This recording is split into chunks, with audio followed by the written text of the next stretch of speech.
जय हिंद दोस्तों।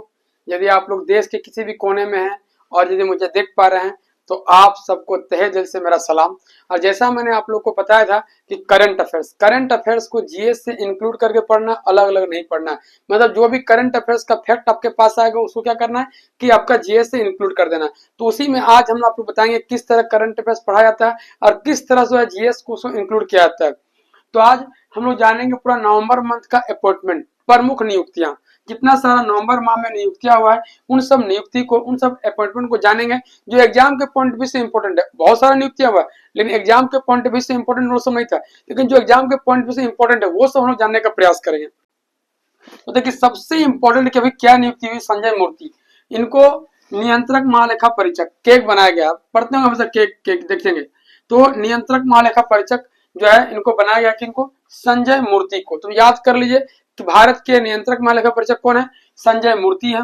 अब देखिए इससे जुड़ा हुआ जितना सारा जीएस है जो आप लोगों को जानना चाहिए कि जो नियंत्रक महालेखा परीक्षक होता है उसका जो है उम्र कितनी होती है, अवधि कितनी होती है, 6 वर्ष या 65 वर्ष। मतलब जो है 6 वर्ष तक जो है केक बने रहेंगे। कौन, संजय मूर्ति 6 वर्ष या फिर 65 ईयर्स तक। अभी दोनों बात को समझिए ध्यान से कि क्या कहानी है कि सपोज देयर संजय मूर्ति जी का एज जो है 50 साल है, 50 ईयर्स है, इनका अभी एज 50 ईयर्स हो रहा है। तो 6 साल तक यानी 56 ईयर तक ये जो है अपना पूरा कार्यकाल पूरा कर लेंगे।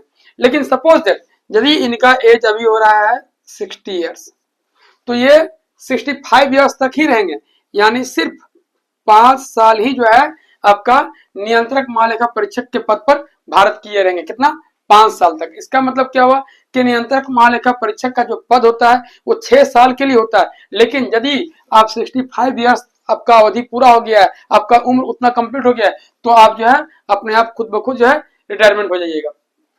अब देखिए शपथ इनको कौन दिलाता है, नियंत्रक महालेखा परीक्षक को शपथ कौन दिलाता है, राष्ट्रपति। कौन, राष्ट्रपति। अब इनका सैलरी कितना होता है, आप लोगों को कमेंट बॉक्स में कमेंट में बताना है कि जो है केक का जो है सैलरी कितना है। अब ये जनता के धन का संरक्षक होता है, मतलब भारत में जितना भी धन का खर्च होता है वो सब धन का जो गतिविधि जितना होता है वो सब का संरक्षक कौन होता है, आपका केक होता है।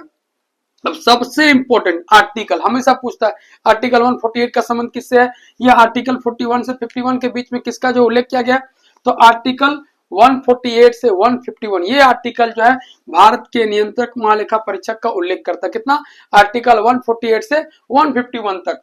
अब भारत के प्रथम, यदि जीएस में यही क्वेश्चन आ गया, एग्जाम में यही आ गया और आया भी है कि भारत के प्रथम नियंत्रक महालेखा परीक्षक कौन है, तो बी नरहरि राव। कौन है, भी नरहरि राव है। तो देख लीजिए आपका सिर्फ एक क्वेश्चन यहाँ पे था कि नियंत्रक महालेखा परीक्षक भारत के नए कौन बनाए गए हैं, संजय मूर्ति। और ये भी जान लीजिए कि ये जीसी मुर्मू का, गणेश चंद्र मुर्मू का स्थान लिया। पहले गणेश चंद्र मुर्मू जो थे आपका नियंत्रक महालेखा परीक्षक थे, लेकिन अभी जो है संजय मूर्ति को बनाएगा। अब देखिए एक क्वेश्चन था, अब कितना सारा इसमें आप लोग को फैक्ट मिल गया, तो वो सब फैक्ट को क्या कीजिए आप लोग कॉपी में नोट आउट करते चलिए। इससे क्या होगा कि आप लोग को करंट अफेयर्स के साथ क्या होगा कि जीएस भी याद हो जाएगा। तो यही आपको हम बोलना चाह रहे थे कि करंट अफेयर्स भी पढ़ना है लेकिन साथ साथ में आपको जो है जीएस को भी इंक्लूड करते जाना, लेकिन कौन सा जीएस, जो एग्जाम के काम का हो। अब देखिए अगला, justice V R Gavai, justice V R Gavai ये जो है नालसा राष्ट्रीय विधिक सेवा प्राधिकरण, NALSA national legal service authority के अध्यक्ष बना के, बहुत ही इंपॉर्टेंट है अभी नालसा, क्योंकि इसका काम ही क्या है, समाज के कमजोर वर्गों को कानूनी सहायता देना। मतलब कि जो भी समाज का कमजोर वर्ग है जिसको पता नहीं है कि कानून किस तरह काम करेगा, मेरे लिए जो है हेल्पफुल किस तरह रहेगा, उन सब का जो है गतिविधि का जो देख रेख करता है और लोगों को प्रोवाइड कराता है कौन, नालसा। तुम याद रखिएगा नालसा बहुत जरूरी है। तो नालसा का भी चेयरमैन किसको बनाया गया, अध्यक्ष किनको बनाया गया, जस्टिस वी आर गवई को। कौन, जस्टिस वी आर गवई को।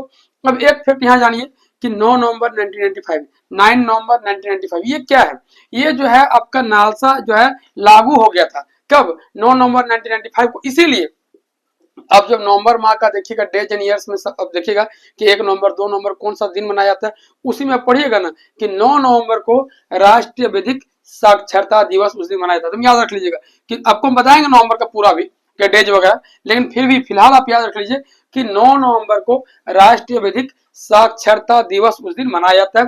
किस लिए मनाया जाता है, क्योंकि उस दिन नालसा एक्ट जो है लागू हो गया था 9 नवंबर 1995 को। तो ये इससे जुड़ा हुआ कुछ फैक्ट था। अब अगला अरविंदर सिंह साहनी, ये कौन है, आईओसी की चेयरमैन है। आईओसी क्या होता है? इंडियन ऑयल कॉर्पोरेशन के चेयरमैन है। कौन? अरविंदर सिंह साहनी। कौन है? अरविंदर सिंह साहनी।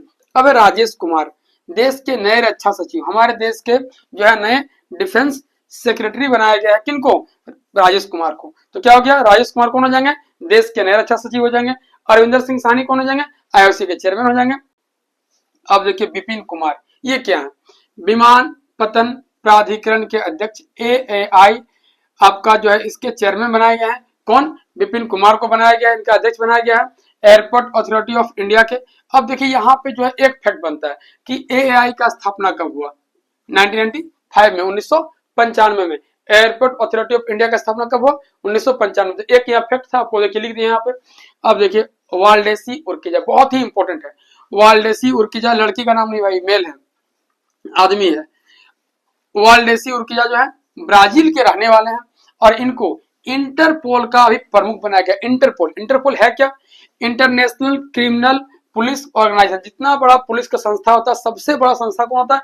इंटरपोल होता है। उसी का जो है चेयरमैन बनाया गया। किनको? वाल्डेसी उर्किजा को, जो कि ब्राजील के रहने वाले हैं। अब देखिए इससे दो फैक्ट बहुत ही इंपॉर्टेंट है। किसका हेडक्वार्टर पूछता है कि कहां पे है इसका हेडक्वार्टर, तो लियोन जो कि फ्रांस में है। दूसरा, इसका स्थापना कब हुआ था?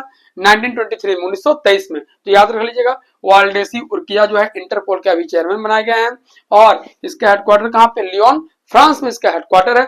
और इसका स्थापना कब हुआ? 1923 में, 1923 में। इंडिया में आपको बताना है कि 1923 में एक कमेटी का गठन किया गया था। कौन सा कमेटी? आप लोग कभी याद आएगा तो बताइएगा हमको कमेंट बॉक्स में। एक कमेटी का जो है स्थापना किया गया 1923 में और उसमें एक बहुत बड़ा ऑर्गेनाइजेशन, बहुत बड़ा संस्था का स्थापना किया गया था। यदि आप लोग को याद है तो कमेंट जरूर कीजिएगा, नहीं तो हम अगला जो पढ़ाएंगे, अगला वीडियो डालेंगे, हम उसमें डाल देंगे। अभ्युदय जिंदल, ये कौन है भाई? ये ICC, Indian chambers of council के अध्यक्ष है। पर समझते हैं आईसीसी क्या है। आईसीसी उद्योग और व्यापार जगत का एक संस्था है, उसी का चेयरमैन बना गया है। किनको? अभ्युदय जिंदल को। याद रखिएगा, आईसीसी के चेयरमैन कौन है? अभ्युदय जिंदल है। अब देखिए हर्षवर्धन अग्रवाल, ये फिक्की के चेयरमैन है। फिक्की है क्या? Federation of Indian chambers commerce and industry के अध्यक्ष है। फिक्की और आईसीसी दोनों जो है आपका काम करता है उद्योग और व्यापार के लिए। इंडस्ट्री और ट्रेड जो होता है वो दोनों का जो है उसके लिए काम करता है, उसके ऑर्गेनाइजेशन के लिए काम करता है। और देखिए यहाँ पे आईसीसी का चेयरमैन कौन है? अभ्युदय जिंदल है।